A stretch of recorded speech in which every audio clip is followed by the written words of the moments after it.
At 14:23, on the 18th of November, 1943, Sergeant Frank Morrison lay motionless in a bomb crater 300 yards from the Japanese perimeter on Betio Island. Blood pooled beneath his head. His left ear hung by a thread of cartilage. The 41 soldiers who had tortured him for 3 hours believed he was dead. Morrison wasn't dead. He was counting.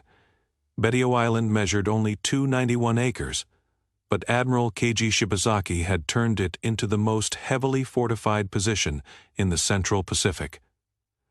4,800 Japanese defenders, 40 artillery pieces, over 100 machine gun positions. The Japanese boasted that 1 million Americans couldn't take Betio in 100 years, though the 2nd of March-in Division had been proving them wrong for 72 hours. Morrison, 26 years old, from Detroit, had volunteered for the reconnaissance mission that led to his capture. 14 confirmed kills with his M1 Garand. The patrol leader, Captain Hiroshi Yamamoto, spoke perfect English and wanted information about American positions. Morrison gave him nothing but name, rank, and serial number. The interrogation began at 11:15. Bamboo splinters under the fingernails. Morrison bit through his tongue to avoid screaming. When that failed, Yamamoto's knife sliced Morrison's left ear in a single motion, letting the severed cartilage fall into the coral sand. The pain was extraordinary, but Morrison memorized their faces. The captain with gold teeth, the sergeant with the knife, 17 enlisted men who watched, 4 machine gunners at their positions, total 41 voices he had counted during approach. Japanese interrogation doctrine emphasized breaking prisoners psychologically rather than simply inflicting pain. The ear removal was calculated to create permanent disfigurement that threatened Morrison's future beyond military service. Most American prisoners broke when they realized the damage would follow them home. Morrison's resistance strategy focused on tactical intelligence gathering. While Yamamoto worked with his knife, Morrison cataloged the bunker's defensive features. Concrete walls, 18 inches thick. Single entrance facing inland. 2 firing ports covering seaward approaches. Ammunition storage along the eastern wall. Radio equipment in the northeastern corner. At 14:18, Yamamoto decided Morrison was useless and ordered him shot. The sergeant pressed his Nambu Type 14 pistol against Morrison's temple. The firing pin struck a defective cartridge. Morrison heard the mechanical click, went limp, held his breath. The second shot never came. American artillery opened up 400 yards south. Japanese soldiers scattered for cover, kicking Morrison's body into the crater. The misfired cartridge revealed critical intelligence about Japanese logistics. Nambu pistol cartridges were manufactured using increasingly scarce materials. Quality control standards had declined as experienced workers were drafted for military service. Morrison estimated Japanese ammunition failure rates at 8 to 12% based on this data point. Morrison lay motionless for 17 minutes, listening to Japanese voices reorganizing after the barrage. During those minutes, Morrison conducted detailed tactical analysis, despite his trauma. The torture had triggered acute stress response, characterized by heightened awareness and increased pain tolerance. These changes actually improved his combat effectiveness by concentrating mental resources on immediate survival.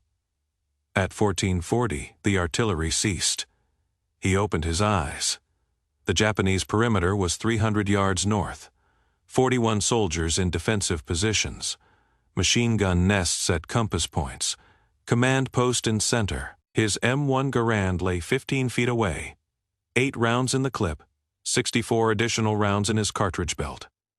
The rifle had survived several hours exposed to coral dust but remained mechanically functional. Maximum effective range, 500 yards with iron sights. Morrison had qualified expert at Camp Pendleton, 85% accuracy at this distance. Combat conditions would reduce his realistic accuracy rate to 65 to 70%. Morrison reached his rifle at 14:57. He estimated 36 minutes before the next American attack at 15:30. 6 minutes to eliminate 41 enemy soldiers required hit rate 57%, assuming no misses. No wounded requiring follow-up shots. Morrison's tactical plan prioritized crew, served weapons over individual riflemen. Machine guns represented the greatest threat to advancing American forces. His engagement sequence followed proven doctrine: acquire target, estimate range, adjust for conditions, control breathing, squeeze trigger, assess results, acquire next target. Morrison began with the Eastern Machine Gun Position, Type 92 Heavy Machine Gun 3. Man-crew positioned behind sandbag fortifications. Morrison aligned his front sight with the gunner's chest, controlled his breathing, and squeezed the trigger. The .30-06 round struck center mass with 1,858 foot-pounds of kinetic energy. The gunner dropped immediately. Morrison worked the action, chambering a fresh round in 1.2 seconds. The loader turned toward the sound, presenting a frontal target. Morrison fired again. Another center mass hit. The ammunition bearer dove for cover behind sandbags. Morrison waited 8 seconds until the man's helmet appeared, then fired his third shot, clean kill. 3 shots, 3 kills, elapsed time 23 seconds. 38 enemies remaining. Morrison shifted targets to the southern rifle position. 4 Japanese soldiers occupied a fighting hole 280 yards away. Morrison selected the soldier with the best sight picture and fired. Hit. His 5th shot missed due to target movement. He adjusted aim and fired when movement appeared. Hit. The 7th and 8th shots eliminated the remaining 2 soldiers. His Garand's distinctive ping announced the empty clip. Morrison reloaded in 4 seconds. 7 enemy dead in 3 minutes, 34 remaining. Japanese soldiers were now searching for his position. A 6-man squad advanced toward his crater using fire and movement tactics. Morrison waited until they reached 150 yards. Closer range increased his accuracy dramatically. He systematically eliminated them. 8 rounds, 6 kills. Total: 13 enemy eliminated in 6 minutes, 40 seconds. The Western machine gun opened suppressive fire, forcing Morrison against the crater wall. The gunners fired in 6-round bursts with 3-second intervals. During the 4th pause, Morrison rose quickly and acquired the gun position. Range: 320 yards. His 17th shot struck the gunner in the head. The 18th shot eliminated the loader. The ammunition bearer ran toward the command bunker. Morrison led the running target and dropped him with his 19th shot. Western machine gun eliminated. Morrison reloaded his 3rd clip. 16 killed. 1 wounded earlier. 24 remaining. Time elapsed: 14 minutes, 20 seconds. At 15:07, 12 Japanese soldiers launched coordinated counterattack from 3 directions. The northern group, 4 soldiers in single file along a coral ridge. Northwestern group, 3 soldiers threw artillery debris. Western group, 5 soldiers with fixed bayonets advancing directly. Morrison prioritized the western group as most immediate threat. Range: 120 yards and closing. His 20th shot dropped the left flank soldier. 21st shot eliminated the right flank. 22nd shot hit the center soldier in the abdomen. Severe but not immediately fatal. The remaining 2 took cover at 70 yards. Morrison shifted to the northern group. Now within 100 yards, his 23rd shot targeted the lead soldier, clean kill. 24th shot eliminated the second soldier. The remaining 2 began withdrawing. Morrison's 25th shot hit 1 retreating soldier in the back. The northwestern group had closed to 60 yards. Morrison's 26th shot eliminated their leader. The remaining 2 soldiers prepared to assault directly. Morrison's 3rd clip contained only 2 rounds remaining. He drew his .45 pistol while maintaining rifle grip. The final soldier from the northern group reached the crater rim and looked down at Morrison with shocked recognition. Morrison fired his 27th rifle shot at point-blank range. He then engaged the 2 remaining northwestern soldiers with his pistol as they rushed his position. Second pistol shot dropped one attacker at 15 yards. The final soldier reached the crater rim. Morrison drew his crowbar fighting knife and engaged in two-hand combat. The knife fight lasted 20 seconds before Morrison eliminated his opponent through superior close quarters training. 9 enemy eliminated during counterattack, 7 remaining in defensive positions. 3 at the northern machine gun, 2 at the western position, 2 at the command post. Morrison climbed out of the crater. His left ear was bleeding again from the exertion, but his shooting hand remained steady. 24 rounds left in his cartridge belt, 7 targets. The mathematics had shifted decisively in his favor, but the remaining Japanese soldiers were the most experienced defenders, positioned in the strongest bunkers. The psychological impact of Morrison's systematic elimination of their comrades had created visible changes in Japanese tactical behavior. The remaining soldiers were no longer maintaining aggressive defensive positions. Instead, they were consolidating around their strongest points, preparing for last-stand defense rather than coordinated counterattack.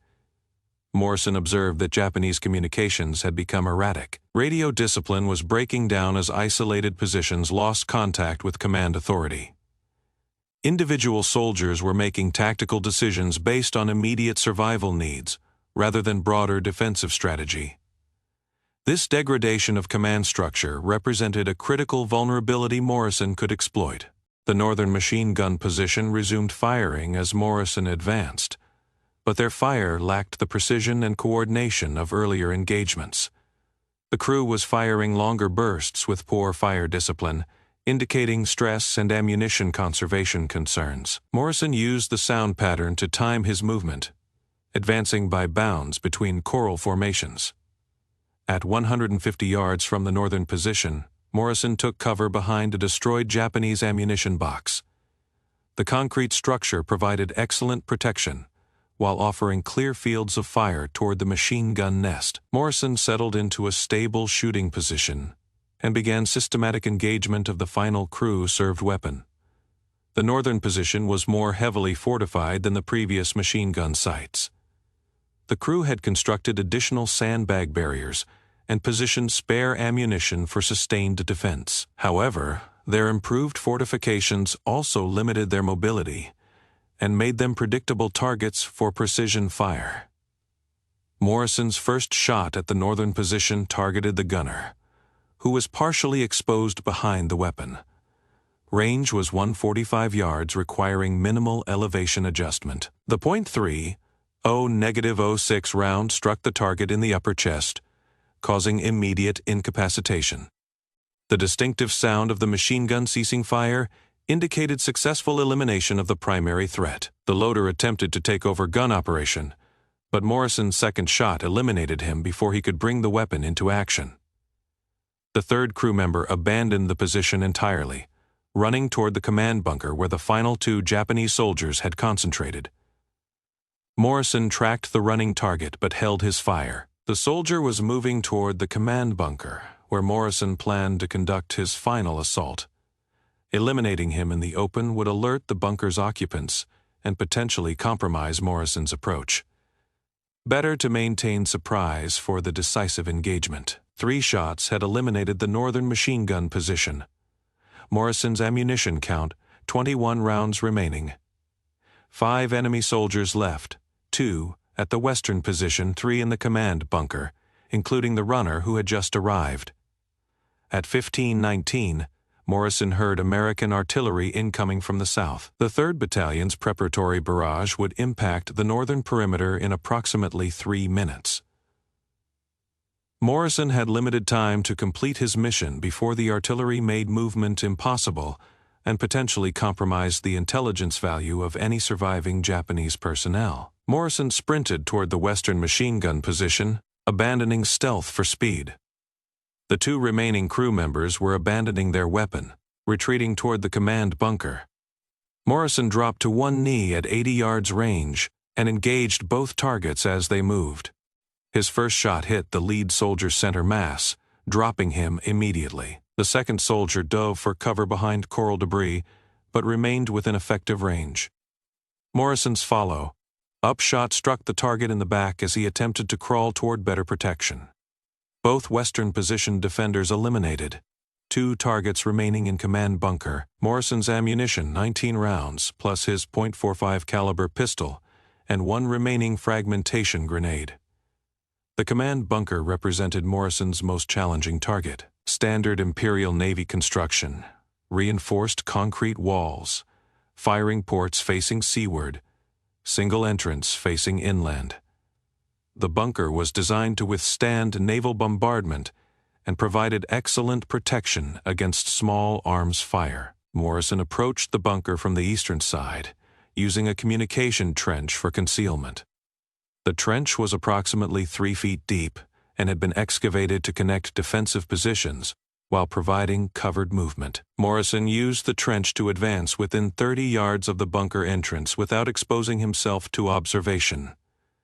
From his concealed position, Morrison could hear voices inside the bunker, urgent conversation in Japanese, probably radio communication with higher headquarters. One voice belonged to Captain Yamamoto, who had supervised Morrison's torture 3 hours earlier.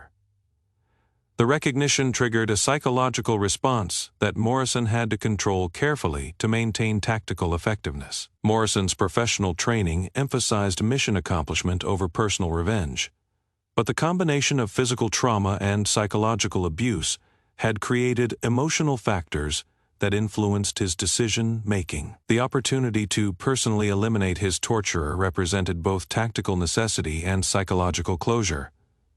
Morrison analyzed the bunker's tactical situation methodically. 3 Japanese soldiers inside Yamamoto, the soldier who had fled from the northern machine gun position, and 1 additional defender, limited escape routes.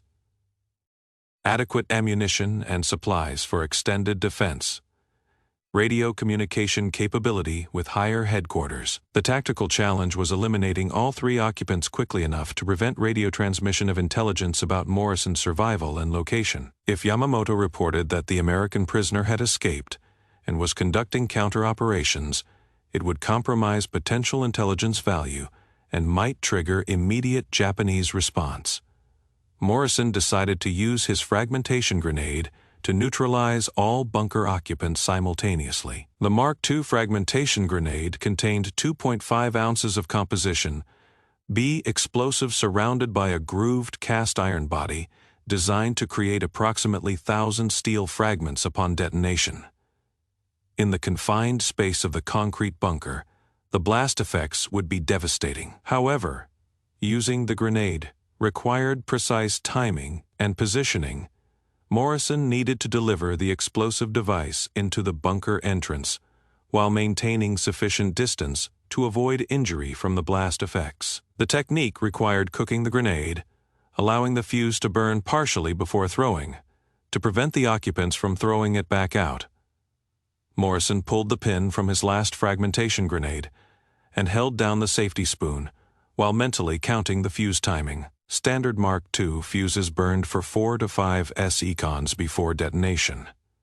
Morrison decided to cook the grenade for 2 seconds, giving the occupants insufficient time to react while ensuring the device wouldn't detonate in his hand. At the 2-second mark, Morrison released the safety spoon and rolled the grenade through the bunker entrance.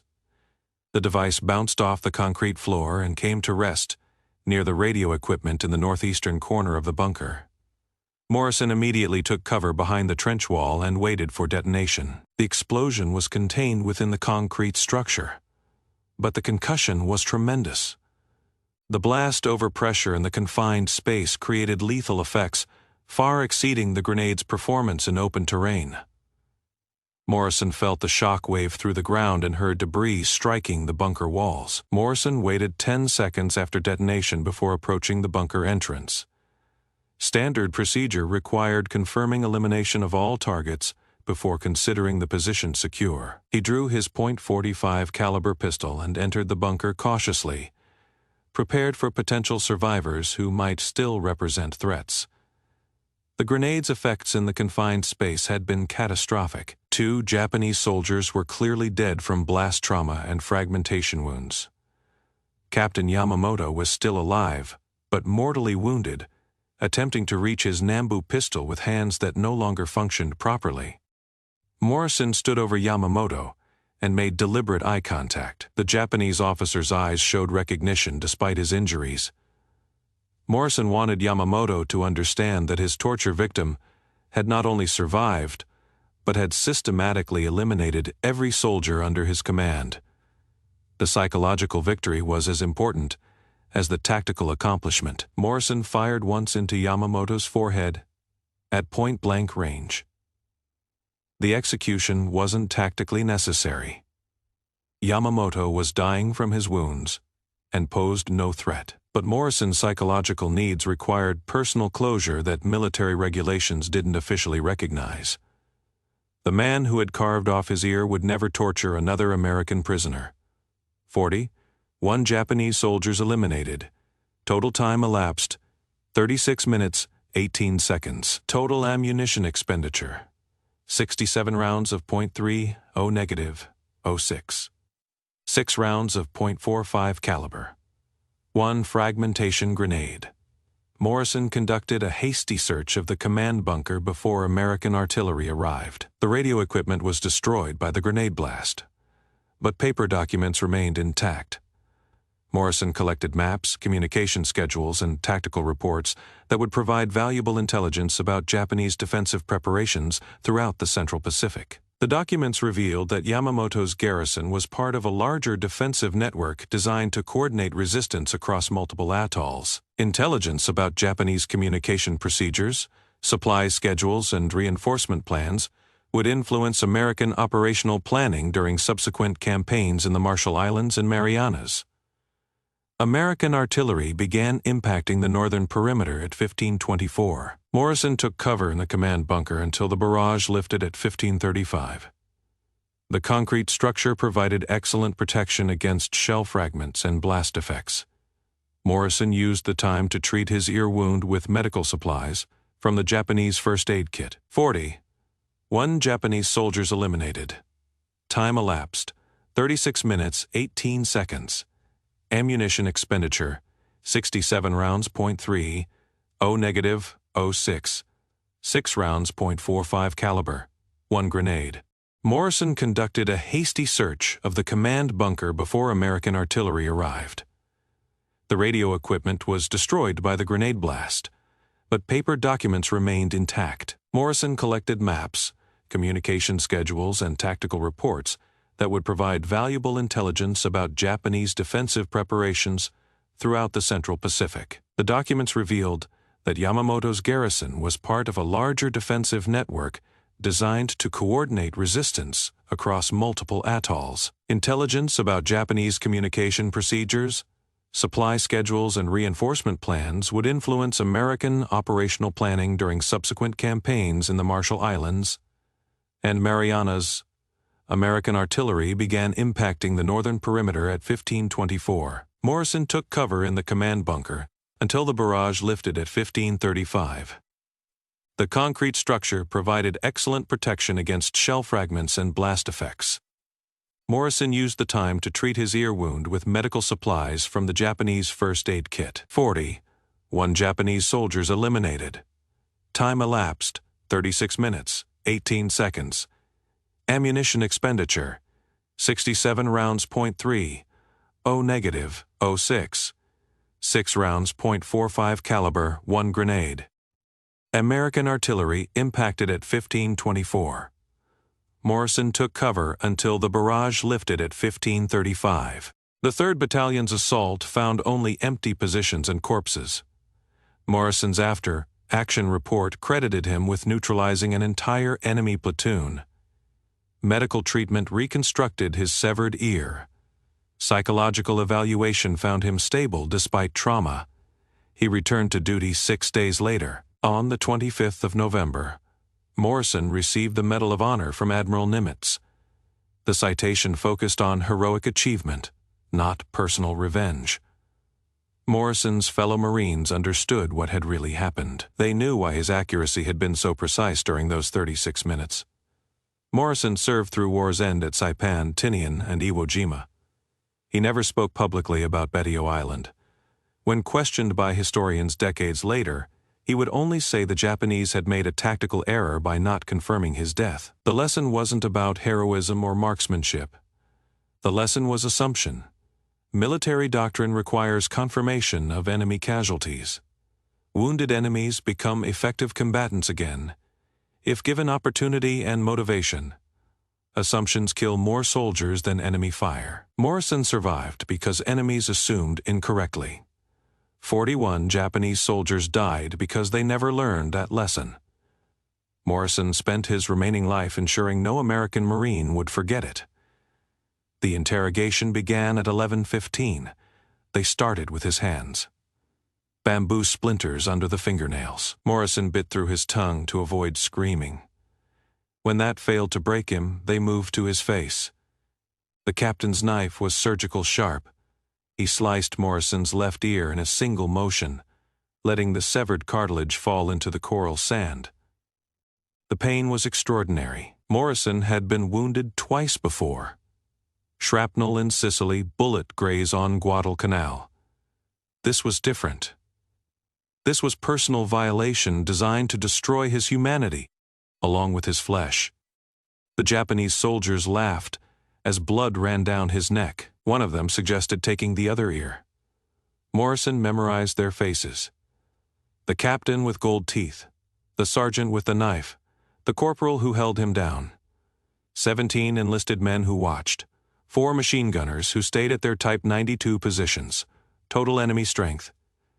24 combat effectives in the immediate area, but Morrison had counted 41 voices during his approach.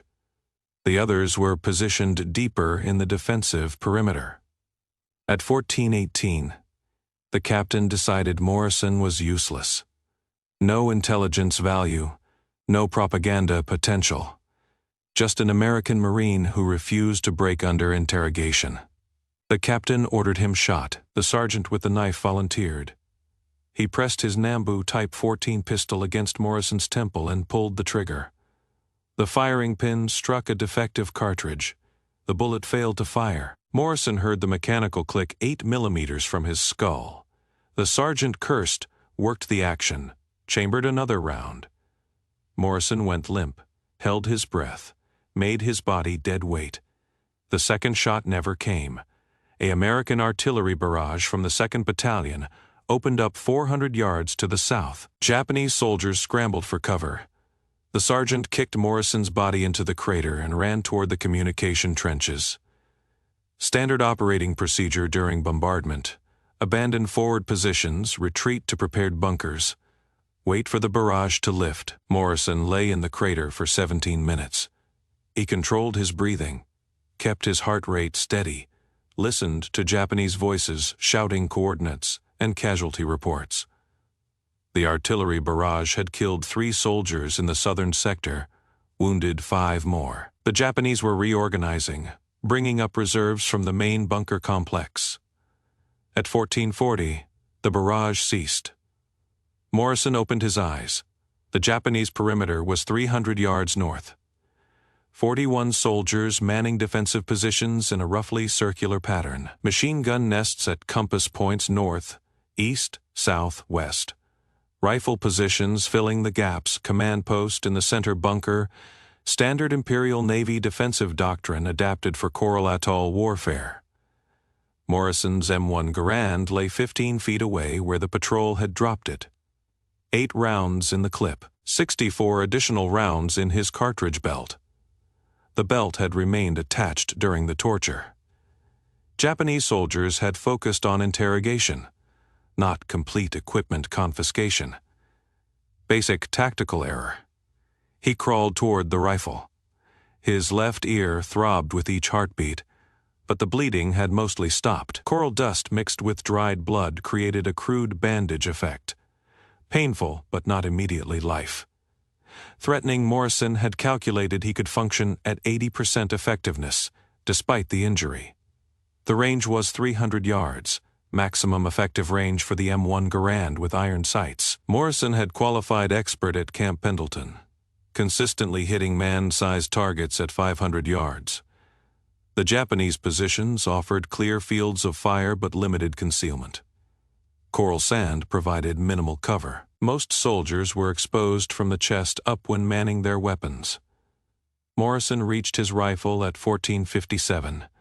He checked the action silently. 8 rounds chambered correctly.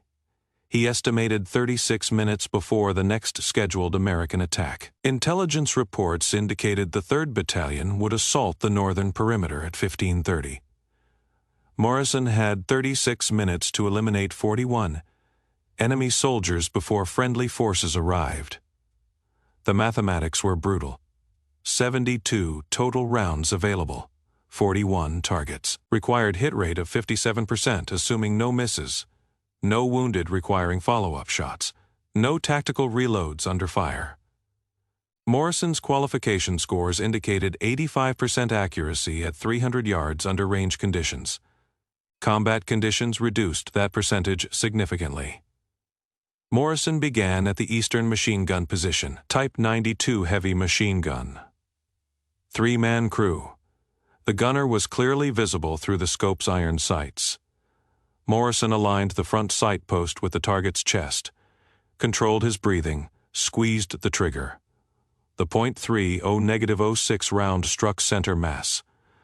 The gunner dropped immediately. The loader turned toward the sound. Morrison worked the Garen's action, chambered the 2nd round, fired again. Another center mass hit. The 3rd crew member dove for cover behind sandbags. Morrison waited 8 seconds until the man's helmet appeared above the parapet, then fired the 3rd shot, clean kill, 3 down, 38 remaining. 5 rounds left in the clip. The eastern machine gun engagement had lasted 23 seconds. Japanese soldiers throughout the perimeter were reacting to the gunfire, but they hadn't identified Morrison's position.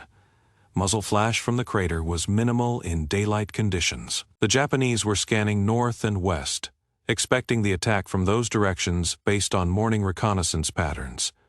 Morrison shifted targets to the southern rifle position. 4 soldiers in a fighting hole 280 yards away. The range was shorter, but the targets were partially concealed. He aimed at the soldier with the best sight picture, fired, hit, worked the action, fired again. Missed. The target had dropped below the rim of the fighting hole. Morrison adjusted his aim, 0.2 feet left, waited for movement, fired the 5th shot when a helmet appeared. Hit. The 6th and 7th shots eliminated the remaining 2 soldiers in the southern position. His 8th round was a miss, high and right. The Garen's distinctive ping sound announced the empty clip. Morrison ducked below the crater rim, reloaded with a fresh 8-round clip from his bandolier. The reload took 4 seconds. 7 enemy soldiers dead in the first 3 minutes. 34 remaining. Japanese soldiers were now actively searching for Morrison's position. He heard shouting in Japanese, orders to sweep the southern approaches. A squad of 6 soldiers was moving toward his crater. They advanced by bounds, using fire and movement tactics. Professional, disciplined, dangerous. Morrison waited until the squad was 150 yards away, then opened fire. The closer range increased his accuracy dramatically. His first shot dropped the squad leader. The second shot hit the point man. The remaining 4 soldiers dove for cover behind coral outcroppings, but the cover was inadequate. Morrison methodically eliminated them with 6 additional shots. Total ammunition expenditure, 8 rounds, 6 kills. 13 enemy soldiers eliminated, 28 remaining. Time elapsed, 6 minutes, 40 seconds. The western machine gun position opened fire on Morrison's crater. Type 92 rounds cracked overhead, forcing him to press against the eastern wall of the crater. The machine gunners couldn't depress their weapon enough to hit him directly, but they were suppressing his movement. Standard fire and maneuver doctrine suppressed the enemy while assault elements advanced. Morrison counted muzzle flashes from the western position. 3 soldiers, gunner, loader, ammunition bearer. He waited for a pause in their firing pattern, rose quickly above the crater rim, and engaged. First shot hit the gunner. Second shot missed the loader. Third shot struck the ammunition bearer. The loader continued operating the machine gun alone, but his rate of fire decreased significantly. Morrison reloaded again, his fourth clip, 32 rounds remaining. 26 enemy soldiers still alive. The ratio was becoming more favorable, but Japanese tactics were adapting. They were no longer standing in exposed positions. Movement was by crawling and short rushes. Target acquisition time had increased from 2 to 3 s-econs to 8 to 10 econs per engagement. The northern machine gun position was the strongest point in the Japanese perimeter. 4 soldiers with interlocking fields of fire, good concealment, elevated position. Morrison calculated it would require at least 6 rounds to neutralize, possibly 8 if they employed proper fire discipline. He had 32 rounds total remaining. At 15:07, the Japanese launched their counterattack. 12 soldiers advancing from 3 directions, north, northwest, and west. They moved in short bounds using choral formations for concealment. Professional infantry tactics executed by experienced soldiers. Morrison was facing the best squad leaders the Japanese garrison had available. The counterattack was Morrison's opportunity. Mobile targets were easier to track than stationary defenders in prepared positions. He engaged the northern group first, 4 soldiers moving in single file along a coral ridge. His firing position in the crater provided an elevated angle that negated most of their concealment. Morrison fired 4 shots in rapid succession. 3 hits, 1 miss. The surviving soldier from the northern group took cover behind a coral boulder 200 yards away. Morrison shifted to the northwestern group, 3 soldiers advancing through scattered debris from the morning bombardment. 2 hits, 1 miss.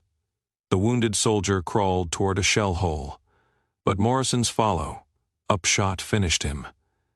The western group had closed to 100 yards. 5 soldiers with bayonets fixed, preparing for the final assault. Morrison emptied his 5th clip into their formation. 5 shots, 4 kills. The surviving soldier reached the crater rim and looked down at Morrison with shocked recognition. The man who was supposed to be dead. Morrison drew his .45 caliber pistol and fired once, point-blank range. The Japanese soldier fell backward into the crater. 19 enemy soldiers eliminated during the counterattack. 7 remaining in defensive positions, 3 at the northern machine gun, 2 at the western machine gun, 2 at the command post. Time elapsed, 18 minutes, 33 seconds. Morrison climbed out of the crater. His left ear was bleeding again from the exertion, but his shooting hand remained steady. 24 rounds left in his cartridge belt, 7 targets. The mathematics had shifted decisively in his favor. But the remaining Japanese soldiers were the most experienced defenders, positioned in the strongest bunkers. The northern machine gun resumed firing as Morrison advanced. Type 92 rounds kicked up coral dust around his boots. He zigzagged between cover points, closing the range to 150 yards before taking a stable firing position behind a destroyed Japanese ammunition box. Morrison engaged the machine gun crew systematically. The gunner was partially exposed behind sandbags, 1 shot, center mass. The loader tried to take over the weapon. Morrison's 2nd shot caught him reaching for the butterfly trigger. The 3rd crew member abandoned the position and ran toward the command bunker. Morrison led the running target, fired, hit him in the back at 120 yards. 3 shots, 3 kills, 4 remaining targets at the command post and western machine gun position. At 15:19, Morrison heard American artillery incoming from the south. The 3rd Battalion's preparatory barrage before their assault. The shells would impact the northern perimeter in approximately 3 minutes. Morrison had to eliminate the remaining Japanese soldiers before the barrage made movement impossible. He sprinted toward the western machine gun position. The 2 remaining crew members were abandoning their weapon, retreating toward the command bunker. Morrison dropped to 1 knee at 80 yards range and fired twice. Both targets fell. 2 targets remaining. both in the command bunker 60 yards ahead. Morrison approached the bunker from the eastern side, using a communication trench for concealment. The bunker was standard Imperial Navy construction, reinforced concrete, firing ports facing seaward, single entrance facing inland. The 2 surviving Japanese soldiers were inside with no escape route. At 15:21, Morrison reached the bunker entrance. He could hear voices inside, urgent conversation in Japanese, probably radio communication with higher headquarters. One voice belonged to the captain with gold teeth, who had supervised Morrison's torture 3 hours earlier. Morrison pulled the pin from his last fragmentation grenade. He cooked it for 2 seconds, then rolled it through the bunker entrance. The explosion was contained within the concrete structure, but the concussion was tremendous. Morrison waited 10 seconds, then entered with his pistol drawn. The captain with gold teeth was still alive, wounded by shrapnel, trying to reach his Nambu pistol. Morrison stood over him, made eye contact, then fired once into his forehead. The other soldier was already dead from the grenade blast. 41 Japanese soldiers eliminated. Total time elapsed, 36 minutes, 18 seconds. Total ammunition expenditure, 67 rounds of .30-06. 6 rounds of .45 caliber, 1 fragmentation grenade. American artillery began impacting the northern perimeter at 15:24. Morrison took cover in the command bunker until the barrage lifted at 15:35. The 3rd Battalion's assault commenced immediately afterward, but they found only empty positions and Japanese corpses. The after-action report credited Morrison with single-handedly neutralizing an entire enemy platoon in prepared defensive positions. Intelligence officers were particularly interested in his tactical approach: systematic elimination of crew, served weapons, exploitation of enemy counterattack movement, final assault using combined small arms and grenades. Medical personnel treated Morrison's ear wound at the field hospital. The severed cartilage required surgical reconstruction, but his hearing remained functional. Psychological evaluation found him mentally stable, despite the torture and combat trauma.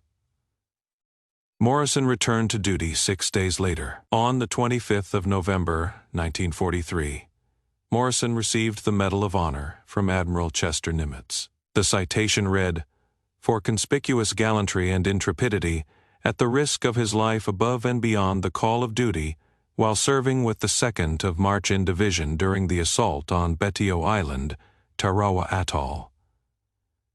The citation didn't mention the torture. It didn't describe the severed ear or the captain's gold teeth. Military decorations focus on heroic achievement, not personal revenge. But Morrison's fellow Marines understood what had really happened in that crater.